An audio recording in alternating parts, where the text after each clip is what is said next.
Hello, and welcome to another Center for Progressive Urban Politics podcast. I'm your host, Kevin Lynn, and today I am joined by a special guest, Dr. Steven Hatfill. Now, my introduction to Dr. Hatfill is going to be long because it's quite a CV to introduce someone with. Dr. Steven Hatfill is the author of the soon-to-be-published book, 3 Seconds to Midnight, which deals with the great influenza outbreak of 1918 and our country's preparedness for the next great pandemic. He's a specialist physician and virologist with a military background and a separate master's degree in microbial genetics, radiational biochemistry, and experimental pathology with over 20 published scientific research papers. His medical fellowships include a clinical research position at Oxford University, the National Institutes of Health in Bethesda, Maryland, and the National Research Council, where he studied Ebola virus at the United States Army Institute for Infectious Diseases at Fort Detrick, Maryland. In 2000, he was certified by the United Nations as a biological weapons inspector for the UNMOVIC Commission in Iraq. In 2015, he trained and helped establish a rapid hemorrhagic fever response team for the National Medical Disaster Unit in Kenya, Africa. He is currently an adjunct assistant professor in 2 departments at the George Washington University, and is a national fellow of the Explorers Club in New York City. Dr. Steven Hatfill, welcome to the show. Hi, Kevin. Thank you. It's very nice to be here. Well, it's great to have you here. And as your background would probably indicate to our listeners, we're going to be talking about outbreaks of things like influenza, swine flu, Ebola. Just last Friday, my colleague Stephen Lamb and I did a show on an outbreak of typhus in Los Angeles, California. Right in downtown, they have 168 cases that they know of. And it used to be just limited to the homeless population there, tragically. But now it has spread to middle-class workers in the city and others. So it's very interesting. So, Steve, it's a great pleasure to have you here today to discuss your thoughts on. Let's start with talking about Los Angeles and the typhus outbreak there, and then just talk about, because what we found in Los Angeles, there is a reluctance on the part of municipal and county and state officials to invoke assistance from the federal government, where we have a lot of these assets. So let's start with Los Angeles and then kind of go wherever this conversations go with regard to where the next pandemics might come from and how prepared are we? Okay. Los Angeles is an interesting case. I believe the outbreak occurred, it came off of Skid Row and correct. Then went into City Hall. Mm-hmm. And there's really no excuse for this. We've learned over the last 5,000 years. Not going back 50 years, but 5,000. 5,000 years.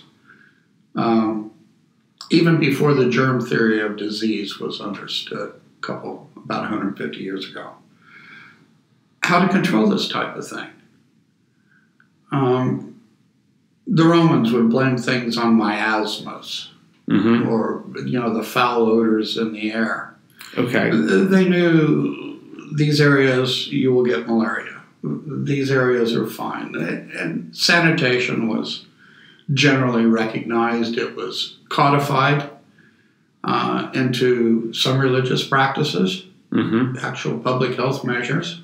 Gotcha. Animals you can eat, animals you should not eat because mm-hmm. of the risk of contracting zoonosis or animal diseases that will transmit to humans. Hmm. Managing trash. Which is something they haven't been doing in one of the greatest cities in the United States. Basic measures. Keeping your rodent population under control. The indigenous, the homeless will always be a bit of a problem. For various reasons or others, they've sort of fallen out of society. Mm-hmm. And when you're living out in the streets, of course, you're exposed to the things that are out in the streets. and that's unfortunately rat urine if the city hasn't kept their rodent population. Which they haven't. I was out in Los Angeles about a month ago, and I was in downtown, and I did see rats running around. Yeah. I mean, there's absolutely no excuse for this. It's frightening. Is it? So, because this is something highly preventable, whereas other things may not be preventable, but this, because it all deals with sanitation, correct? Right. What we've been doing for the last 50 years, as municipalities find themselves a bit cash-strapped, one of the things that gets cut is public health. Right. And right now, I think we're something like 50 to 60,000 public health workers short. Really? And when you say public health care workers, you're talking about nurses, doctors? No, I'm talking about community medicine people, specifically devoted to following the rule books that tell us how large numbers of people can live together without transmitting disease. Wow. Wow. You know, traditionally, it was the armies that were highly densely packed, going back 5,000 years ago. This is where you had the big outbreaks. And up until about... Right, because you'd always hear during a siege, when an army had been in camp for several months, all of a sudden the dysentery would start and other issues would arise. And the victor in wars, up until about World War II, Korea, were basically the ones that survived their camp epidemics. When we were talking in our lunch the other day, you had mentioned that the casualties from things like dysentery were higher than anyone who was shot during our Civil War. Yeah, yeah. So it has to be 100,000 people during the Civil War died. Thousands and thousands of cases from Shigella and typhoid. And it keeps going on. In World War I, we lost more people from an influenza A strain than the deaths caused by all the munitions and bombs and bullets on both sides. Wow. Wow. Yeah. In fact, in 1918, it was the third largest recorded pandemic in world history. My gosh. Now, supposedly we've learned something. Now, 1918, the Great Influenza outbreak, what was it, 50 to 100 million people died in that? Yeah. The estimates started out at 25 and then 50 million, and now it's reliable. I believe the 100 million. Wow. I mean, that affected whole municipalities. Probably everyone knew someone who had been killed by the influenza outbreak. How have we advanced since then? I mean, what did they find? Is that where they began to understand how viruses operate? Back then, the concept of a virus was just sort of being realized. They called them filterable agents. And you would pass infectious samples from a patient through ceramic filters with very, very small micron-sized pores, and eventually the humans you were using or the laboratory animals, they would get infected, but the filtrate, the pore size, was small enough that it couldn't be bacteria. Okay. It had to be something else. And it wasn't until some German scientists did some pioneering work and invented the electron microscope that we actually got to see the virus. Interesting. And we're talking mid-1940s, we started to see the first viruses. Interesting. So they probably knew there was something out there on they measured in microns, but nanometers. Wow. And this was suspected. Louis Pasteur and a lot of the pioneers in medical microbiology, they knew these filterable agents were there. The anecdotal evidence was just too great.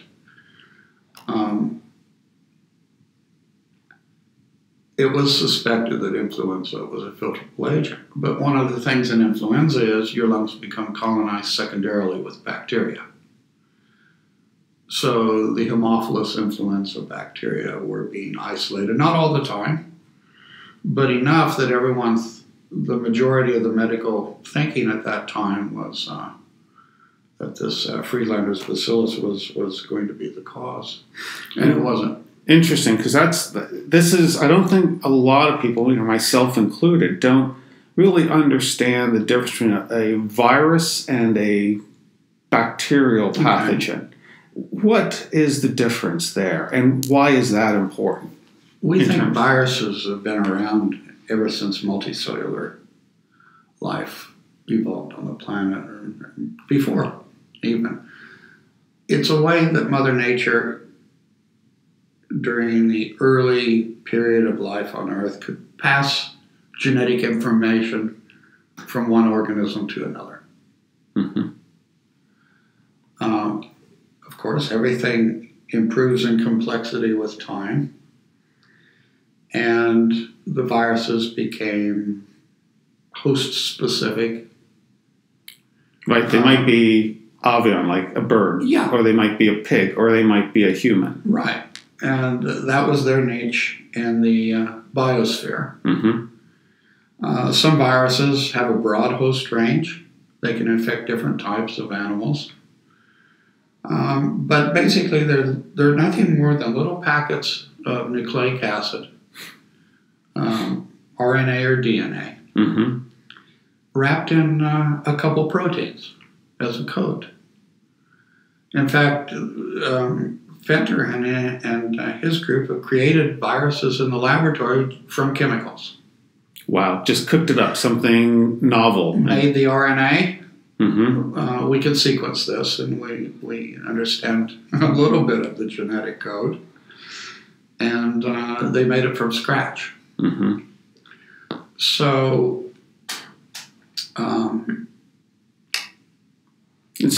really, it's when you look at it, so something bacterial would be a typhus, a dysentery. Yeah. Now these are much larger things. Typhus, a rickettsial organism. The bacterial, the pneumococci, this type mm-hmm. of thing. They have a circular strand of nucleic acid, DNA. Mm-hmm. Their genomes are fairly stable. And a very complex cell wall, covering and closing all their protein manufacturing machinery, the ribosomes and all these little organelles. Mm-hmm. Virus doesn't have any of that. A virus is thousands of times smaller, and it's the ultimate parasite in nature. Because of its ability to spread, because it's so small. Once it gets into a cell, mm-hmm. or bacteria have their own viruses. Okay. Bacteriophages. Once a virus gets into the cell, it hijacks the normal machinery that the cell uses to make its nucleic acids, its genetic blueprints, if you will, mm-hmm. and its proteins. It takes it over, and it makes the cell make more subcomponents for the virus, and these self-assemble and are released from the cell, very often killing the cell in the process. So this is very much an invasion when it comes down to it. Yeah. Now, the ideal virus is one that really doesn't cause too much trouble to the host, but it sits there and it's replicating, mm-hmm. It's being released into the environment. But a truce has happened between the virus and its preferred host, mm-hmm. The avian influenza strains.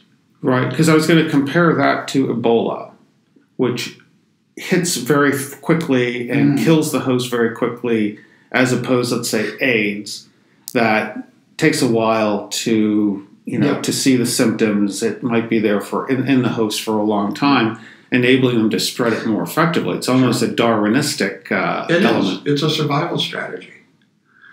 And the RNA viruses are made of ribonucleic acid rather than DNA, are one of their survival strategies is that every time a new daughter viral particle is made, there's a tiny little mistake in it. It's not very faithful at replicating the master blueprint.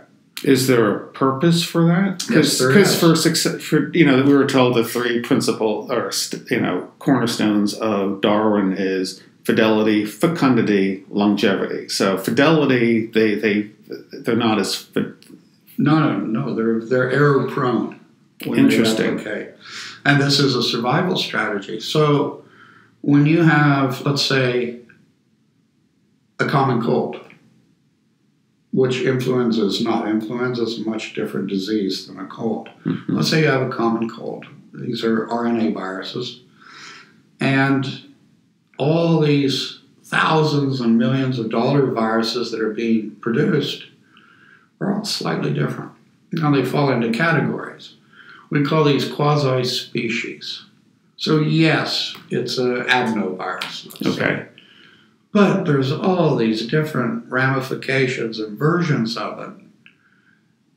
And it's being selected, Darwinism, by the host's immune response by a number of factors. Something like Ebola that is best transmitted when there's a lot of people around. Or influenza, there's a lot of people around. One of the selection pressures gets removed if you're in a very dense population. It doesn't matter if the virus kills you in 3 days or 3 weeks. There's always another victim close by. And this is selected as the strain that's going to become predominant. You see what I mean? Right. The constraint, the gloves are taken off under high population density. Whereas Ebola can take a couple weeks to kill you, and it usually burns itself out in a very small geographical area. Gotcha. Well, obviously, unless it gets into a major population center, and that's the fear right now with Ebola, that it'll leave the jungles and in the African countries, yes, their basic health infrastructure is very poor. And also, I would imagine the fact that in places like the Congo, you have an ongoing war. And social disruption is always a factor. Anytime something attempts, and by pandemic we mean it's affecting more than one country. Okay. Epidemic is sort of, let's say, a state and a city. A pandemic is like the United States and Canada and maybe England, and it's going around the world. And it isn't that difficult now with airplane transportation or air transportation, shipping. I mean, we are very, very international. Yeah. I've got a favorite slide I use in some of my lectures to the medical students. And I'm standing in a wet market in Kuala Lumpur, downtown Kuala Lumpur. And you have all the Asians like to eat their food very fresh. So you go through the market and you select your chicken or your frog or what you're going to have. And they do the business right there and you take it home and eat it that day. Well, the trafficking of wild viruses between these different species in these live markets is exceptional, and it's led to a number of emerging infectious disease outbreaks, things like SARS. Okay. It's all about viral trafficking, and any virus, once it's established in a reservoir host, it wants to expand its host range.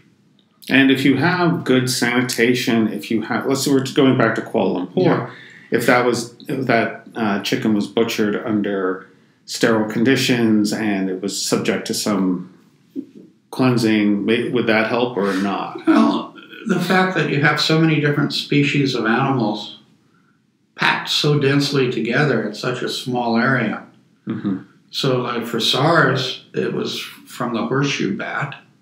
Okay. And it got transmitted over to the civet cats in the wet markets. They're a delicacy there. They're a mongoose-like animal. They're kind of cute. But from there, that served as an amplifying host, and it got into man. This is sort of the progression. And the big worry are these animal viruses. And there's still thousands of them out there we're not aware of, jumping in to humans. So, and actually that's a good way to segue into preparedness. What can we as a modern country do to prepare for these things? There's a number of things, and the U.S. government have been rather proactive at this, but there's only a finite amount that a national government can do. You can set up a surveillance program, and it may even involve, like for influenza, we're constantly checking. This is a bird virus. It normally lives in the gut of waterfowl. Okay. And they're flying along on their migration routes and defecating into the ponds and this type of thing, and other ducks land and pick it up.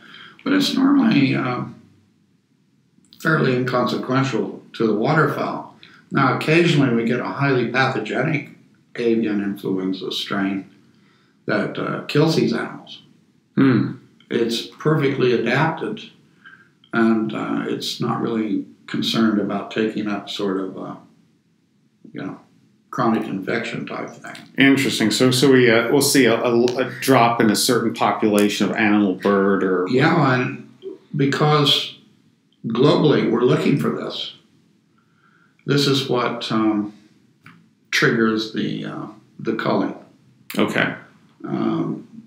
About a little less than 10 years ago, highly pathogenic H5N1 strain appeared in the domestic chicken and turkey population. And literally millions of animals had to be sacrificed to try to contain this.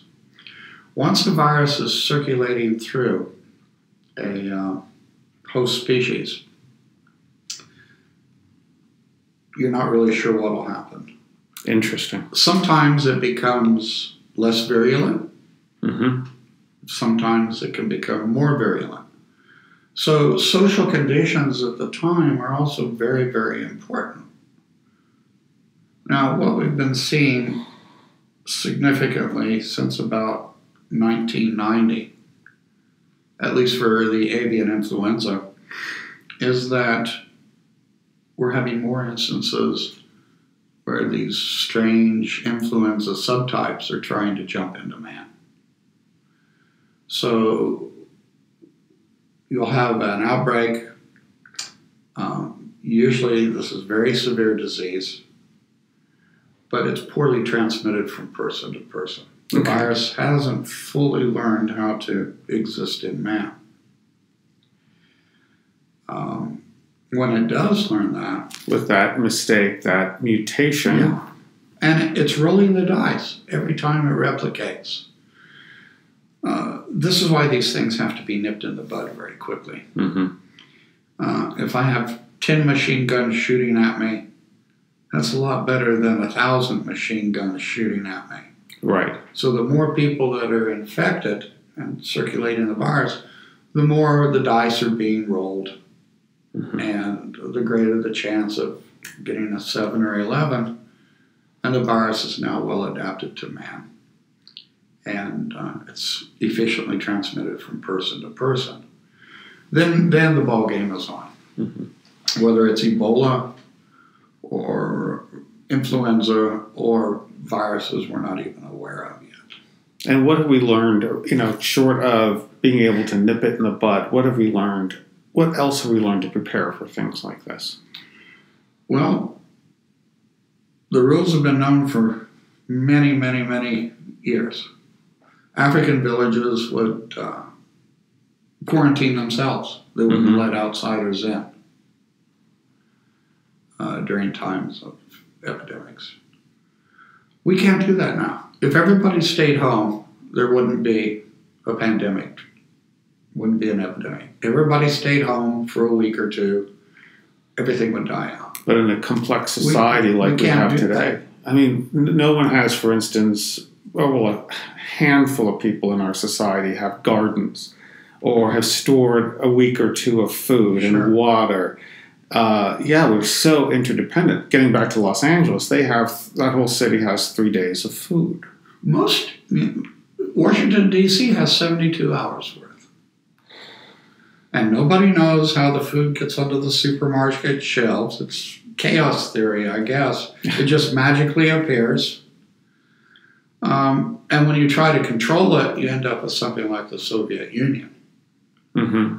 Right. It's so complicated and so many variables, it just happens. Mm-hmm. It's not something you can model properly. Mm-hmm. But that's just one aspect of infrastructure. For economic reasons, we're in a just-in-time sort of environment. We don't maintain large stockpiles, although the U.S. government has started the strategic stockpile program. It's been running for quite a while now. And what are they stockpiling? Pretty much everything you could think of. Antiviral drugs, whether these are the most effective ones or not are still debatable. Ventilators, to artificially antibiotics. This started out as biological warfare defense. Gotcha. And of course, it's going to be useful in a severe 1918 type pandemic, whatever the organism is causing it. And they've arranged it at secret warehouses throughout the country and 24-hour push packs where they can have it to a state, to a designated location within 24 hours. And the states have been pretty good in their planning for how to get it down to the level of the local authorities. Okay. And that's where it stopped. Wow. So that's the locality, the municipal level is the weak link in the chain. This is the weak link in the chain. Why is that? Multiple reasons. Funding, lack of perception of really what's going on in the world at the moment with respect to emerging infectious diseases. Is that because most someone on the municipal level, they're focused on fire, police, traffic accidents? The funding that does come down doesn't get transferred over to public health. Sure, this is what you cut when your budgets are under constraint. Well, we'll cut down on this a little bit and get rid of some people there. But there's stovepiping. Emergency managers don't like the way public health people work. They're very methodical and da-da-da-da-da. Right.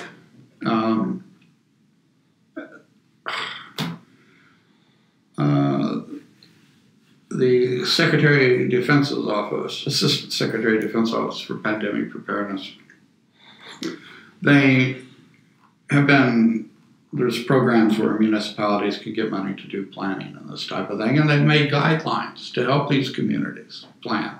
Okay, here's a worst case scenario. Here's what you need to start looking at. Here's what's going to happen to your hospitals and the overflow. Here's how you solve this. And some of the smartest minds in the country around 1999, 1998 sat down and figured out here's how the local authorities should respond. It was called the Biological Weapon Improved Response Program. And a lot of this has gone into CDC planning for pandemics. But you have to have the will. Right. And you have to have some pretty sharp people. It doesn't really cost that much to make plans. Let's see, we're going to use this school as an alternate care site when our hospitals start to fill up. Or we're going to surge discharge our patients out of the hospital to these alternate care sites and leave our hospitals continually functional. Right, so someone breaks an arm, they're not exposed to people who are experiencing the pandemic. Yeah. So, I mean, But it's got to be done. Anyway, the Assistant Secretary for Pandemic Preparedness Office sent out a few years ago survey teams to look at some of these local authorities. And oh my goodness, they just went, it looks like, well, the majority of them just went through the motions. Right. Now the state plans, and you can find these on the internet, they're pretty good. But it's the local authorities that are going to bear the brunt. They're going to have to handle the overflow of patients. They're going to have pre-planning of where they put these alternate treatment centers. They're going to have to decide how they're going to handle their medical surge of personnel. Yeah, and I can tell you, being an activist, none of that is going on at the local level. When I look at, for instance, the state that I live in, most local pension funds are only 12 to 24% funded. It's rare that you'll find someone above 80% funded. I mean, Chicago's bankrupt. Right. So are a number of other cities. It's a Detroit syndrome. They are incapable of really doing much of anything. And to me, that's frightening. I mean, the fact is, we don't have the resources, the financial resources to tackle this. And go back 30 years, when this country actually made things. We were a creditor nation and not a debtor nation. 100 years ago, we were much more resilient than now. Much less held victim to infrastructure complexity. Mm-hmm. And even then, I mean, it was a disaster. What's particularly troubling, and there's been a number of computer models that show this, the communities most at risk are the socially disadvantaged low-income areas of our 120 largest cities. Is that because of the density, but also nutrition, also... Multiple factors. But it turns out that these are the people that are population groups that are going to be hit the worst. They're also less likely to have... to understand the importance of what we call non-pharmaceutical interventions. Okay. Coughing into your sleeve. Right. Avoiding others, staying like 6 feet away. Keeping your children home from school if they're not well, or keeping yourself home from school. If you're working paycheck to paycheck. Right, you can't take a day off. No. And influenza is particularly nasty because you're infectious about a day before you show any symptoms whatsoever. You're secreting live virus into the environment. Wow. So there's worse things out there than influenza. And how in 1918, that outbreak, how did it end? It burnt itself out, essentially. It came in 3 waves. The first wave, we think partially, we don't have a sample of the very first wave. We think it came out in Kansas. Mm-hmm. And it was very virulent, killed some people, and then seemed to go underground. It got into Fort Riley. Remember, it's World War I and the cantonment areas and these terribly overcrowded bases. Training camps. Yeah, training camps, and got into Camp Funston. And got overseas, into Brest, the arrival ports, and this and that. And then And after the Europeans being at war for 4 years, you probably have a lot of malnutrition, a lot of issues, a lot of people living densely and having evacuated war-torn areas. Yeah. Anyway, it seemed to pass its course, and then the dice landed on a winning combination, and it learned to replicate to very high titer in the human body. What does that mean? That means you're producing so much virus that, one, it's very easy to transmit it because you're putting so much out into the environment. Number 2, your body overreacts. It's called a cytokine storm. Your own immune system sends you into respiratory failure. Your lungs flood with fluid, and people were dying, young adults, fit, healthy males. Because usually it's the elder the and young, the toddlers. Very old. In this case, it was people very much in the prime of life with superb immune systems. It's like viral jujitsu. They use the strength of someone's system, their response system. The stronger it is, the harder, the quicker they'll fall. There were cases of people dying within a day and a half from the first onset of symptoms. The lungs would flood, adult respiratory distress syndrome. Whenever I see this type of thing, where it's a fit, healthy young adult, I get very nervous, and an influenza. Wow. So we have samples of the 1918. They've been recovered. It's been genetically sequenced. It's been recreated in the laboratory through reverse genetics. And there's a lot less mutations than we thought. It's a little bit of worry. So when you look at what it was then and what influenza is today, it hasn't changed that much? It may not have gone through pigs like had been suspected for all these years. You see, swine and ducks and geese, there's viral trafficking going on between all these. Okay. Swine share a lot of the receptors we do. And a cell virus can't get into the cell unless it, like a key, it's got to have the key to unlock the lock, the receptor. And there's a lot of genetic mixing going on. So an animal that's infected with two different strains, at the same time, these strains recombine. And you have a hybrid, daughter viruses. We always thought that this had happened, and now it looks like it may have actually come straight from birds. Really? To man, yeah. So there's still a lot we don't know. The problem now is, as we were trying to say with the wet markets in Kuala Lumpur, I used this slide because 24 hours later, I was in JFK Airport. Okay. So if you'd been infected, the symptoms wouldn't have been apparent coming through. No. Because they have been doing things like looking at the body temperature and everything to see if there's a fever. Thermal cameras.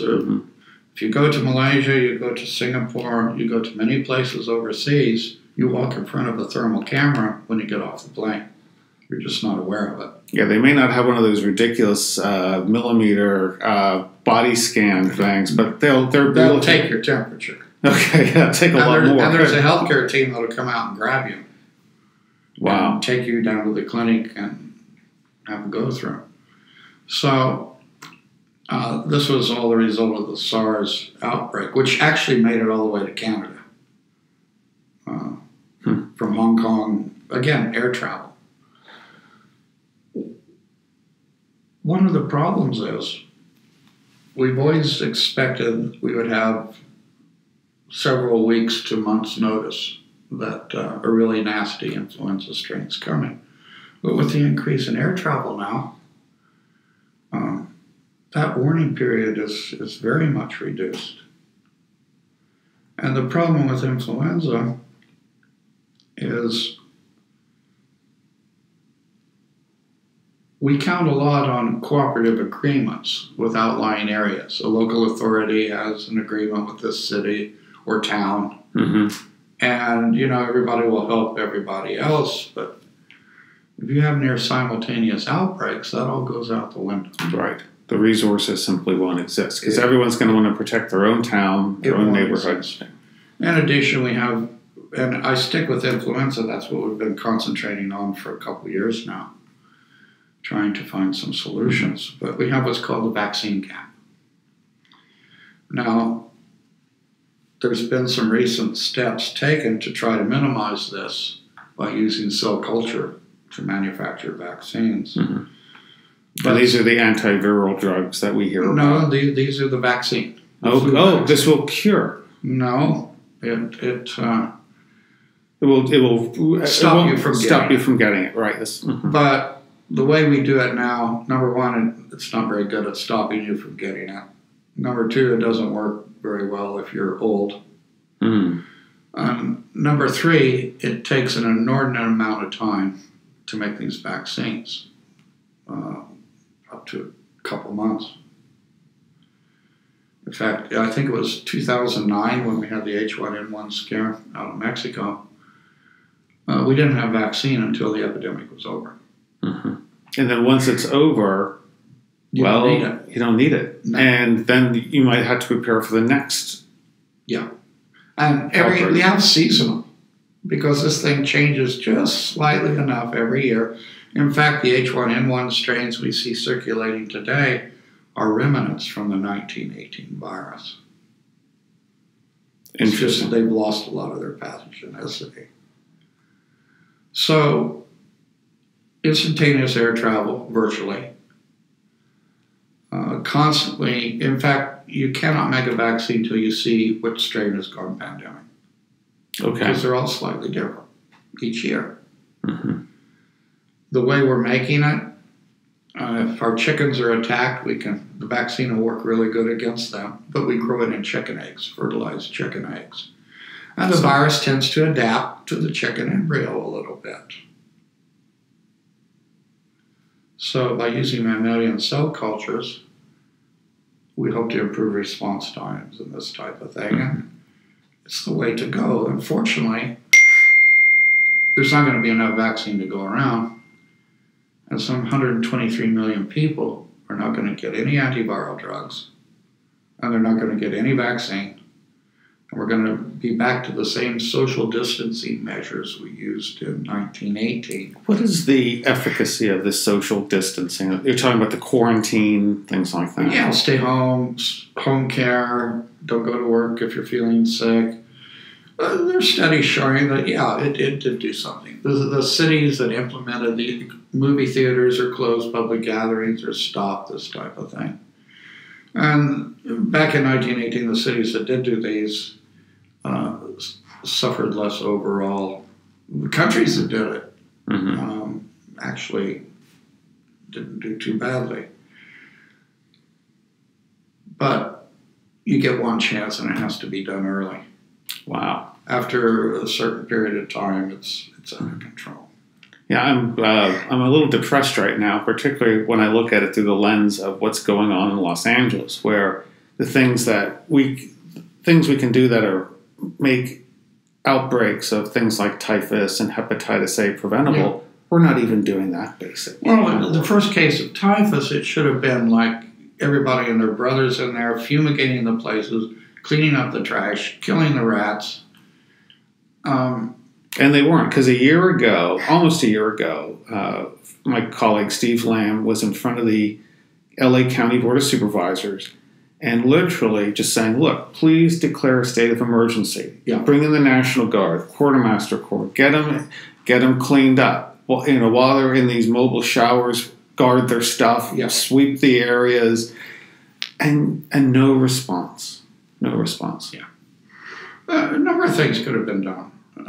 Permethrin impregnated clothing for the homeless people. Now, what is permethrin? It's it interferes with the nerve transmission in insects. And some of the Army uniforms now are treated for tropical areas. Hunting, camping clothing, you can buy it treated. Or you can treat it yourself. Right.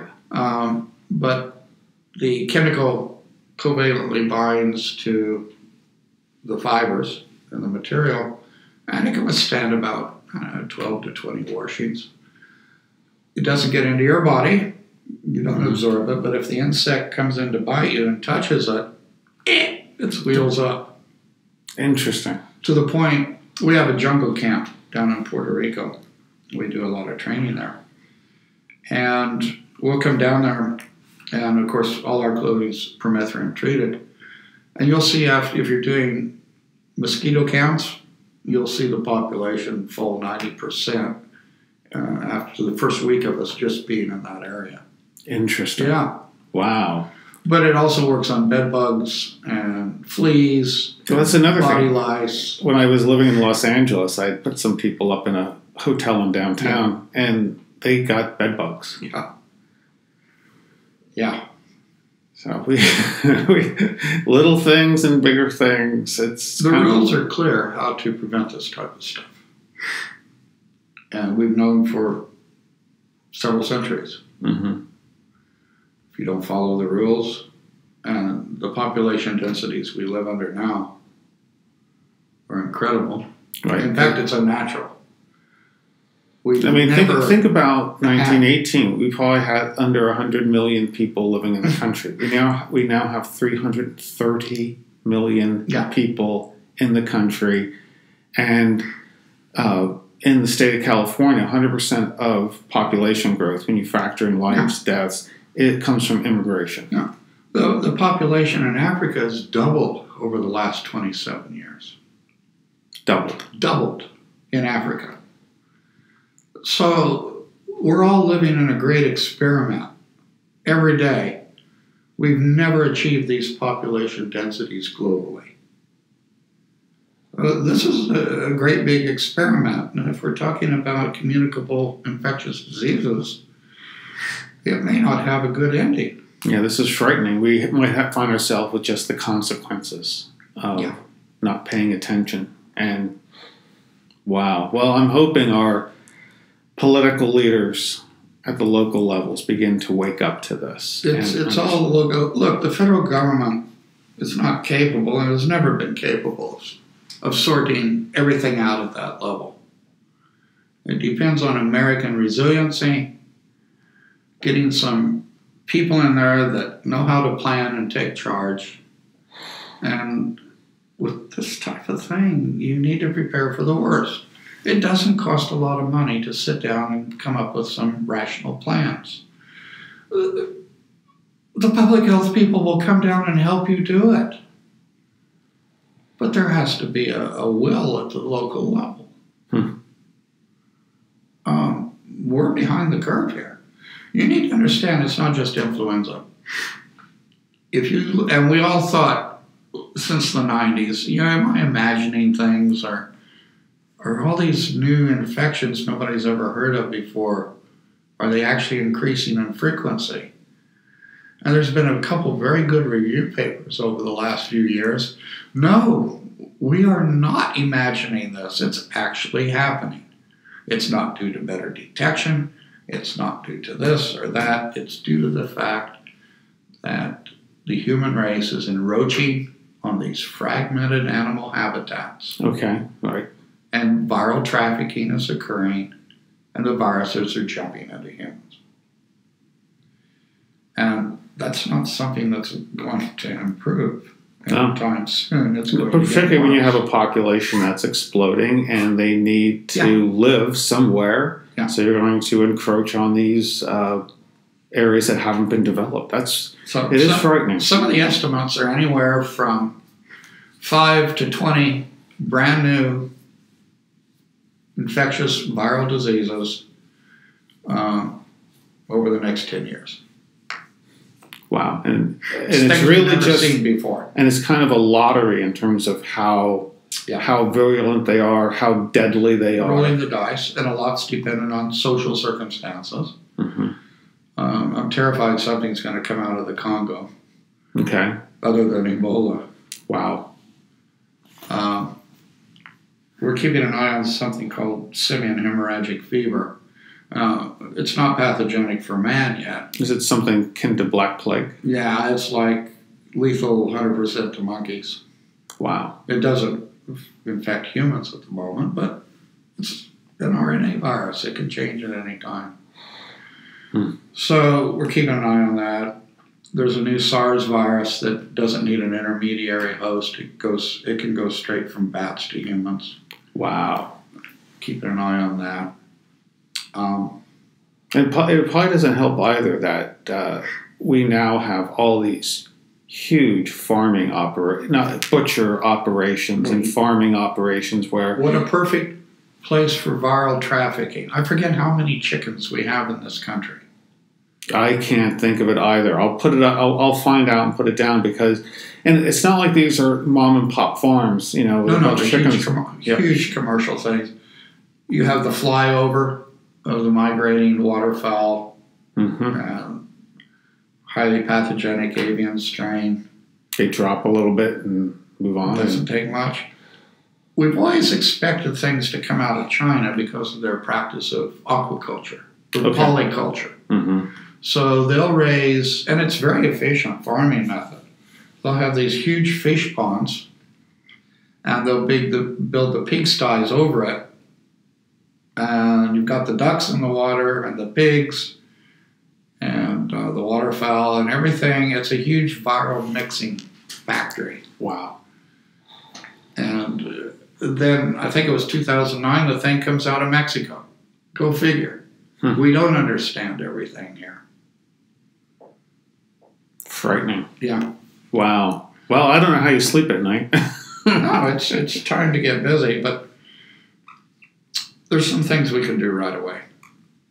And we've been trying to garner some interest in how to best handle these low-resource, low-income areas in our central cities. And we've come up with sort of an all-hazards thing that is kind of reminiscent of the old hospital trains in World War I and World War II, where the military would be in charge of it. But we have a joint task force with civil affairs. That's who saved the day at Katrina. Okay. There again, we had local plans for a Category 4 hurricane. In fact, those plans were rehearsed about a year before Katrina. When it came, the local authorities messed it up, and everything went to pieces. And who came in? The U.S. military. It got to that point. So I think that this would be something that would be repeated, and provided the resources aren't just possibly a mission would be these low resource areas. Interesting. Yeah. Well, Steve, it's again, as friends of mine have always said, it's because when they say, well, can't you, like to me, they'll say, oh, can't you be more optimistic about the future? And I'm like, give us solutions. Well, but sometimes when you don't have a habit of doing the wrong thing for decades, you only have consequences. There are no more solutions. And, we look at Los Angeles right now, there's some consequences to not, enforcing sanitation. Like a few weeks ago, they made it legal for people to defecate on the sidewalks. And this is insanity. It is insanity. And then about a year ago, less than a year ago, they made it legal for these outdoor street meat people to operate without any kind of regulation, restriction. It's because they figured if they can't regulate it, they'll just make it all legal. My concern, as I said, for the past couple of years has been influenza. We're starting to see some pretty nifty science being done. And we may be moving very close to a universal vaccine. That's one good thing. And if you base that on cell culture methods for production, the Japanese have got a drug that actually looks pretty good. It even seems to have some effect on Ebola and the other RNA viruses. Interesting. So there are things on the, but you still got to get the drug and the vaccine distributed through the communities. And you need an egg. It all starts with an egg, correct, from what you said? It'll be cell culture based. Okay. But, it's not all doom and gloom. There's some very smart people involved. Well, I'm thankful that you're in there, Steve, doing everything you can. But it's the other things that are lurking out there. Gotcha. That worry me a great deal. Well, on that, we punched up against our time Dr. Steven Hatfill, I am so glad you're able to sit down with us today, put a lot of this into perspective with regard to what could be coming at us in the future, when either it's a virus or some kind of bacterial agent, and things we might be able to do to prepare more adequately. My hope is that people who on the municipal level will actually listen to this podcast. Kevin, we're Americans, and we have a history of doing impossible things. Both incredibly stupid things and incredibly brilliant things. You have to have hope. There are some very smart people in this country working on this. Great. Well, Steven, thanks so much for being here today, and take care. Thank you, sir. Nice to see you.